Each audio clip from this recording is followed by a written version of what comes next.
huwag magyabang. Salamat, Panginoon, dahil tinuturuan niyo kami ng mga tamang hakbang sa buhay.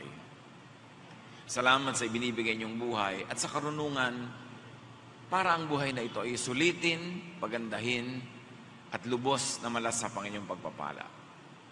Sa aming pagtitipong ito, kayo, Panginoon, aming tinataas. Linisin niyo po kami, patawarin sa aming mga pagkukulang at biyayaan niyo ng karunungan, kaliwanagan, gabayan, turuan, pagalingin sa mga karamdaman na aming katawan at isip at puso. At nawa kayo maluklok sa aming kalagitnaan, liwanag niyo ang maging biyaya namin. Pinupuri, pinasasalamatan namin kayo sa ngalan ng iyong anak na si Jesus. Sinabi sa Proverbs 27:1, don't brag about tomorrow. Each day brings its own surprises. Hindi maaaring ipagmalaki, ipagyabang ang hindi pa dumarating dahil maaaring ikagulat, ikasorpresa natin ang mga magaganap. Ano ba ang mga pagyayabang at mga ipinagyayabang natin? Boasting could be of bodily strength. Isa yan na hindi mo man ipinagyayabang ng bibig, hindi ka man conscious na ipinagyayabang, maaaring merong pagyayabang na nangyayari. At isa dyan na ating pwedeng ipagmalaki, lakas ng katawan, kalusugan. Pero ito'y bigla-biglang nawawala. Bata ka man o matanda, inaabutan tayo ng panahon na biglang nawawala ang ating lakas at kalusugan. Isa pang ipinagyayabang ay kabataan na hindi man mawala agad ay tiyak namang kumukupas sa pagdating ng panahon.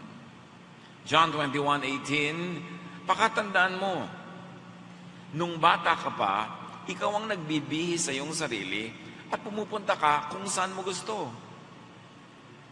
Isa daw yan na pribilehiyo ng pagiging bata, meron kang kontrol sa iyong katawan. Binibihisan mo ang sarili, pumupunta ka sa ibig mong puntahan.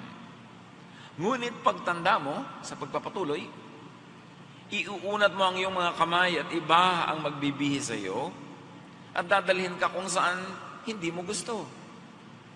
Nagaganap daw ito pagtanda, pag mahina ka na, you no longer have complete control over your body. Kaya habang maaga, pumunta ka na sa gusto mong puntahan. Habang kaya pa. At hanggat maaari, habang bata ka pa, magbihis ka ng matatanda at mahihina. At ipanalangin at asahan, kung ikaw naman ang tumanda, ay meron din magbihis sa iyo. Kasi ang itinatanim ay inaani. Magpasyal ka na ng mga matatanda, para kung ikaw naman ang tumanda, ay maaaring sa iyong itinanim, ay meron namang magpasyal sa iyo. Ang pagyayabang, maaari rin tungkol sa physical beauty. Isa yan sa mga nagiging dahilan ng pagmamalaki, kagandahan. Pero sabi ng Proverbs 31:30, kumukupas ang ganda. In fact, physical beauty is only very short-lived. Sandaling-sandali lang na maganda ang isang tao. Nasa kasibulan, sa tanghaling tapat ng kanyang buhay, pero yun ay papalipas. At pwede rin ipagyabang financial wealth, pera, kayamanan. Luke 12:15-20, at sinabi niya sa kanilang lahat, mag-ingat kayo sa lahat ng uri ng kasakiman, sapagkat ang buhay ng tao ay wala sa dami ng kanyang kayamanan. Nawawala, nananakaw, nababawi ang mga kayamanang pinansyal. Boasting could also be of intelligence, mental brilliance, greatness. Yan ay maaari pang mga ipagyabang, yung mga katalinuhan, galing, husay. Pero ang lahat ng yan ay pumupurol, kumukupas, kumisay biglang nawawala. Gaano ka man katalino, karunong, kahusay, minsan ka lang mabagok, na apektuhan ang iyong utak, pwedeng mawala ang lahat. Hindi pwedeng ipagyabang ang galing. Tulad ng isang hari na nagyabang ng todo-todo, Daniel 4:29-33. Minsan, namamasyal ang hari sa hardin sa bubong ng kanyang palasyo sa Babylonia. Ito ay si Haring Nebuchadnezzar. Sinabi niya, talagang dakila ang Babylonia. Ako ang nagtatag nito upang maging pangunahing lungsod at maging sagisag ng aking karangalan at kapangyarihan. So ako ang dakila, ako ang magaling, ako nagtatag. Hindi pa siya natatapos sa pagsasalita. Nang isang tinig mula sa langit ang nagsabi, Haring Nebuchadnezzar, pakinggan mo ito. Aalisin na sa iyo ang kaharian. Katatapos-tapos pala niya magyabang, meron ng bawi ang langit, sapagkat sinosolo niya ang karangalan at di niya kinikilala ang Diyos sa langit. Ipagtatabuyan ka sa parang at doon maninirahan kasama ng mga hayop. Kakain ka ng damo tulad ng baka. 7 taon kang mananatili sa gayong kalagayan hanggang sa kilalanin mong nasa ilalim ng kapangyarihan ng kataas-taasang Diyos ang kaharian ng mga tao at maaari niyang ibigay ito kanino man niyang naisin. Ipinaliwanag ng tinig mula sa langit ang dahilan kung bakit babawian ng kapangyarihan at katinuan si Haring Nebuchadnezzar. Sabi, kailangan kilalanin mo na ang Diyos ay nasa ibabaw ng lahat ng kapangyarihan ng tao, na siya ang nagbibigay at nagbabawi nito. At mangyayari sa iyo sasahol ka pa sa hayop. At minaipaliwanag ng mga medical scientists na maaaring uri ng sakit na dumapo dito kay Nebuchadnezzar, but definitely it affected his brain, his mind. At nangyari yun. So nangyayari ang pagbababa sa mga nagmamataas. Pagbawi sa mga pinahihiram lang naman. Verse 33, nangyari agad kay Nebuchadnezzar ang sinabi ng tinig. Kahit gaano karunong, kahusay, kagaling, maaaring magkasakit sa utak ang tao. Maaaring mabaliw na nagiging asal, hayop o masahol pa. O lumalabo ang alaala, nagdidilim ang kaisipan, nawawala ang inspirasyon sa galing, pumupurol, dumidilim. Boasting could be of talent or skill. Ang husay-husay mong gumawa ng ganito, gumawa ng ganyan, pero ang tao nagkakasakit. Pwedeng dapuan ang kinatawag na aksidente. O magaling man ay nadadaig naman ng ibang mas magaling pa. So hindi dapat nagyayabang. Boasting could also be of social and political status and strength. Makapangyarihan, maraming relations, maraming koneksyon, pero pwedeng bumabagsak, iniiwan, tinatalikuran ng iba. Lalo yung political power, pag uso ka, ang dami mong kaibigan. Pag di ka na uso, bumabaligtad pa nga yung dating kunwari kaibigan mo, nagiging kaaway mo pa. Boasting could also be of spiritual standing and power. Hindi napapansin ng mga nagbubuhay banal o nagbabanal-banalan o pinipilit maging banal na nagiging kayabangan na rin nila ang kanilang kayabangan, ang kanilang kalinisan. Kuminsan ang taong hindi nagkakasala ay nagiging mayabang at minamaliit, dinudusta agad yung mga nagkakasala. Yung mga taong maganda ang buhay, matuwid, malinis, maaari hindi niya napapansin na naipagyayabang na niya yon sa paghuhusga niya sa mga kapwa niya na itinuturing niyang marumi. Kaya sabi ng 1 Corinthians 10:12, kaya't mag-ingat ang sino mang nag-aakalang siya'y nakatayo at baka siya mabuwal.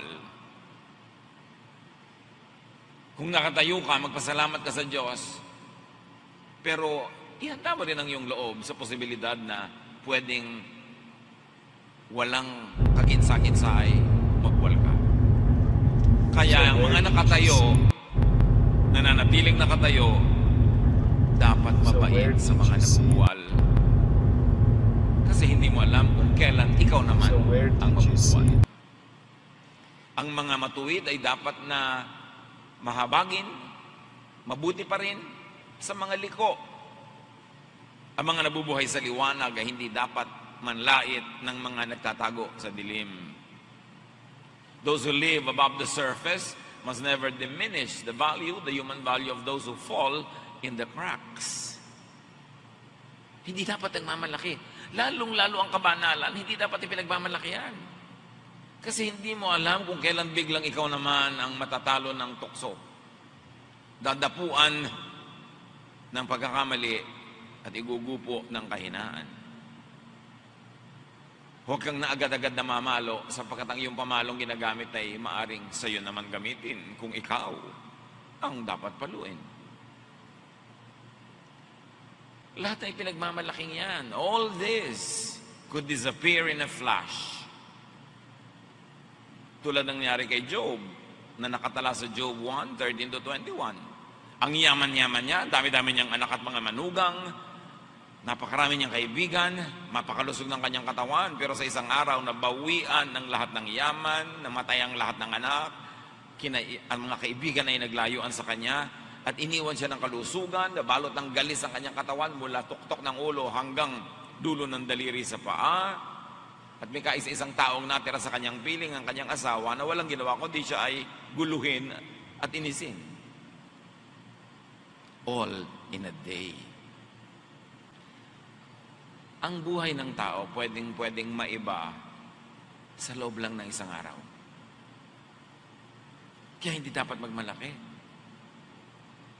Even you, I, could disappear in a flash.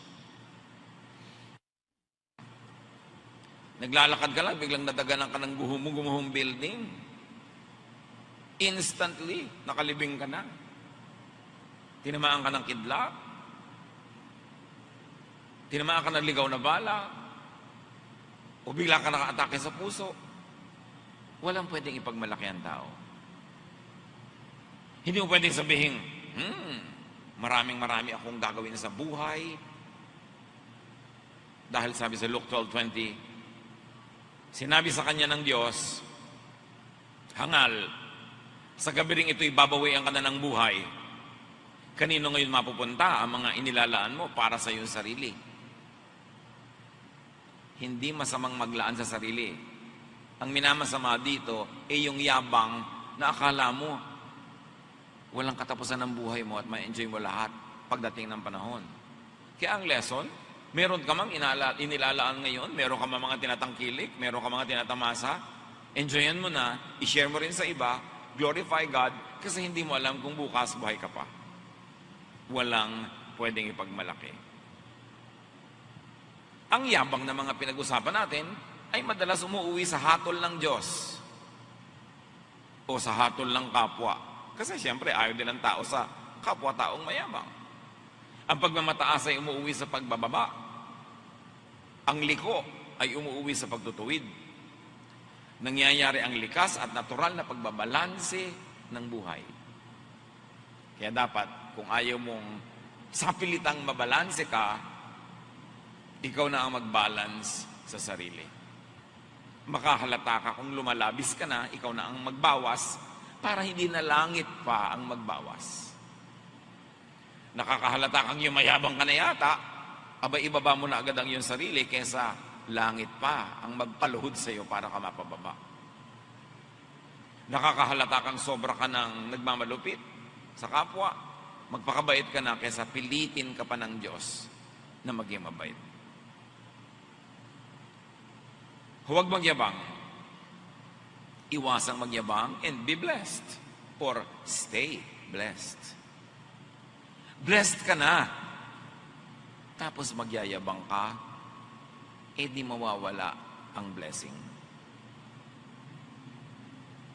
Dati kang wala, binigyan ka ng Diyos, pinayaman ka, ipagyayabang mo, kung bawiin. Malakas ka, marami kang kayang gawin, ipagyayabang mo, kung pahinain ka.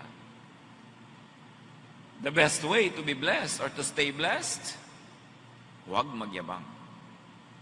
How not to boast? Paano nga ba hindi magyayabang? Unang-una, avoid the sin of Nebuchadnezzar. Acknowledge God for your blessings. For your talent, for your capacity, always acknowledge God. Kaya pag pinuri ka, huy, ang galing-galing mo, huwag mo na sasabihin, hindi, wala nga akong kagaling-galing. False modesty naman yun, dahil kung alam mo magaling ka, sabihin mong salamat, purihin ng Diyos, bigay niya yan. Ang ganda-ganda ng bahay mo, huwag sabihin, hindi, ang liit-liit nga. Alam mo naman, ang laki-laki, hanggang basketball court na yung sala mo. Sabihin mo po, ang liit-liit nga. Hindi na yun humility. lying na yun. Kaartehan na yun. So, oo nga, thank God, I enjoy this. Naku, ang tali-talino ng anak mo. Praise God, siya ang nagbibigay ng talino. Salamat at napapansin mo yan. Laging tanggapin ninyo yung papuri, pero ibigay sa Diyos. Pero huwag itanggi. Hindi yung mukhang bata ka. Ay, mukhang bata ka. Hindi nga, may wrinkle nga ako. Samantalang nakatira ka na sa salon para ka magmukhang bata. Pagkatapos nung sinabing mukhang bata ka, hindi nga, matanda nga itsura ko.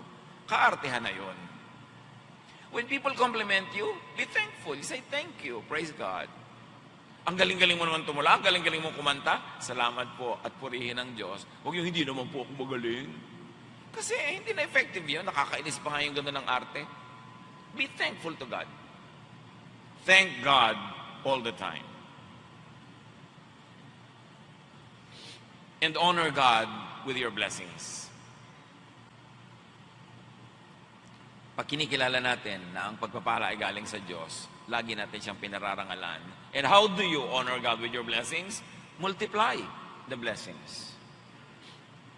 Binigyan ka ng pera, sumaya ka, edi magpamigay ka rin para dumami ang sumaya, hindi lang ikaw. Multiply the effect of the blessing. Huwag susuluhin. Katulad nung binigyan ng Panginoon ng puhunan, hindi niya pinalago, napagalitan ng Panginoon. Matthew 25:27. Bakit hindi mo man lamang inilagay sa bangko ang aking salapi? Kahit paano may tinubo, kahit paano may tinubo sana ito. Sabi ng Panginoon. May ibinigay sa iyong talent, palaguin mo yan. Kailangan tumubo ang Diyos. Binigyan ka ng talent na kumanta. Kumanta ka, hindi lang sa banyo. Kumanta ka sa publiko, kumanta ka ng mga makadiyos na awit para ang kabutihan ng Diyos ay mahayag sa pamamagitan ng awit. Ano mang talent, gamitin mo. You're a gifted teacher, mag-handle ka ng Bible study. You are gifted with a comfortable house, host a Bible study. Kasi doon mo napaparami yung epekto ng pagpapala. Minumultiply. Honor God with your blessings, give back to God.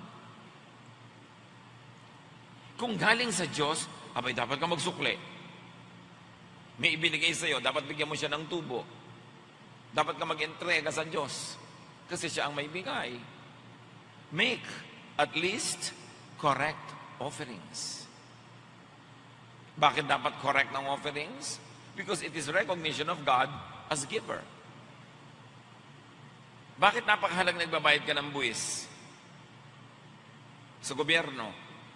Bakit pwede kang ikulong dahil lang hindi ka nagbayad ng buwis? Kasi pag nagbabayad ka ng buwis, ibig sabihin, nire-recognize mo yung gobyerno.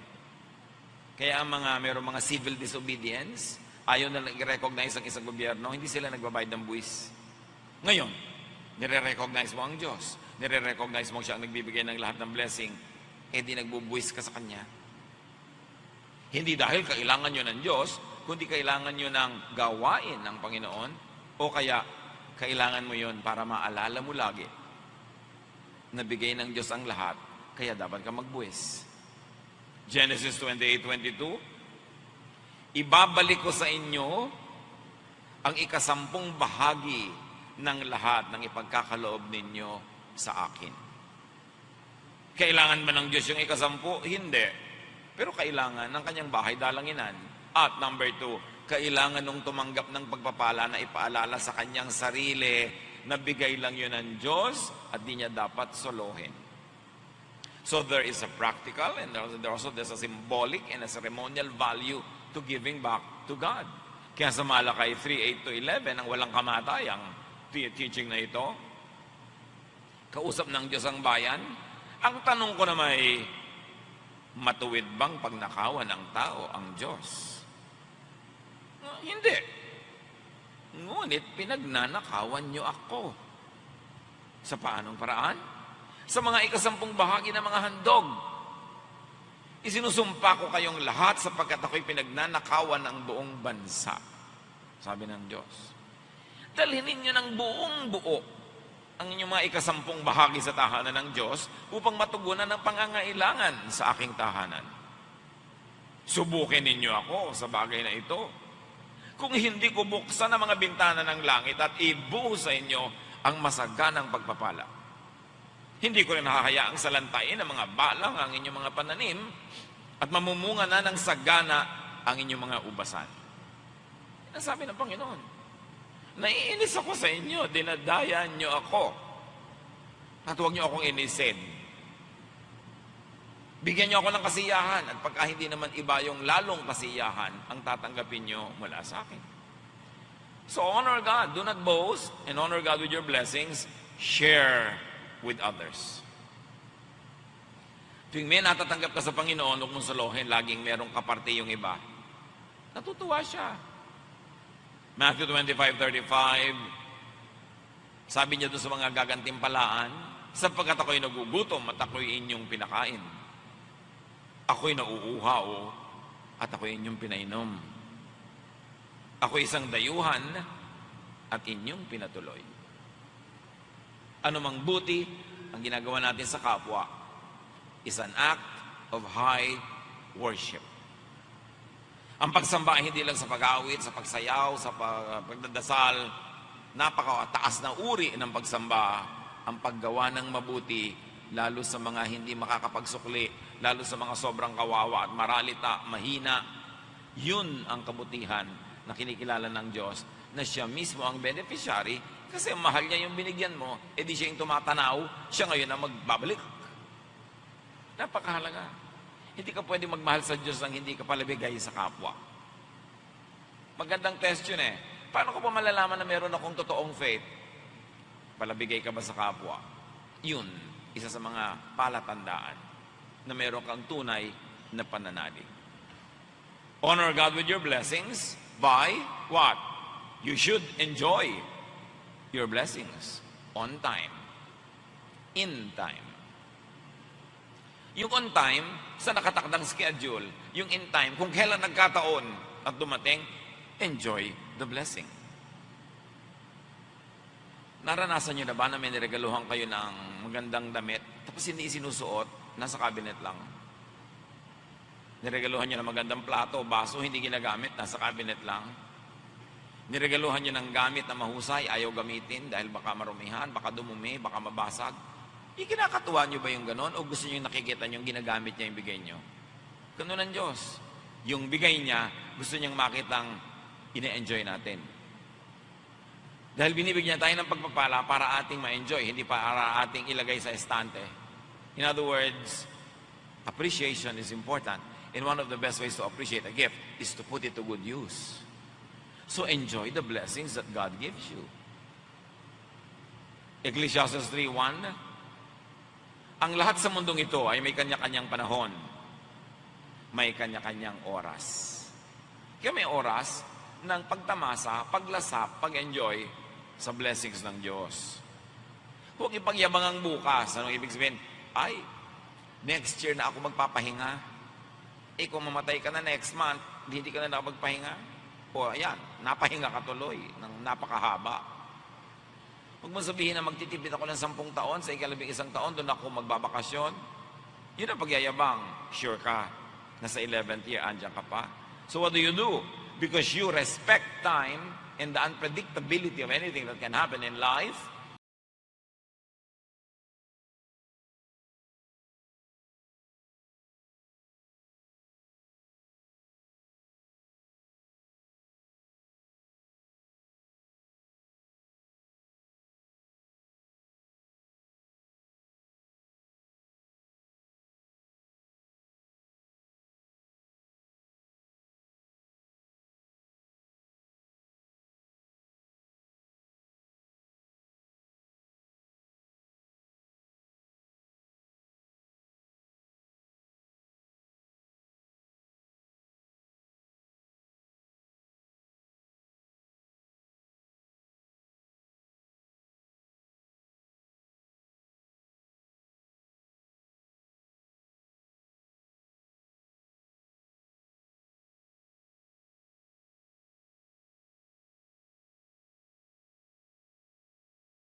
You should know better than to say, today or tomorrow, we will go to the city. We will do business there for a year and make a lot of money. What do you know about tomorrow? How can you be so sure about your life? It is nothing more than a mist that appears for only a little while before it disappears. So huwag niyo ipagyayabang ang bukas, hindi niyo alam kung buhay pa kayo. Paano man natiyak ang tungkol sa bukas? Paano ka nakatiyak tungkol sa buhay? Ang buhay mo ay para lang isang asap, usok, vapor, sasandali na nakikita at pagkatapos ay naglalaho sa hangin. You vanish in thin air. Life is short. Life is fragile. Enjoy what God gives you. Huwag ipagyabang, ipagpasalamat sa Diyos, paramihin, hatian ng kapwa, magsukli sa Diyos, and then, at the end of your life, meet your Maker. What is important? Stay humble. Do not have affected and false humility. Genuine humility is accepting if you are good, accepting the compliments, but giving glory to God and giving thanks to God. Panginoon, turuan nyo kami na i-apply ito sa aming buhay. Mga bahagi ng mensaheng ito o buo, ano ang kahulugan sa aming buhay? Ituwid niyo po kami, Panginoon, papagliwanagan ang aming isip at makapamuhay kami ng walang pagsisisi sa oras na kami bawian nyo na ng pahiram na buhay na ito. Pagbulay-bulayan natin sumandali mga kapatid kung ano ang mga dapat gawin dahil sa ating mga narinig, ano mga hindi dapat gawin, anong dapat simulang gawin. Lord, lead us to apply this with great wisdom to our daily practical lives. Be alone with the Lord in silent reflection.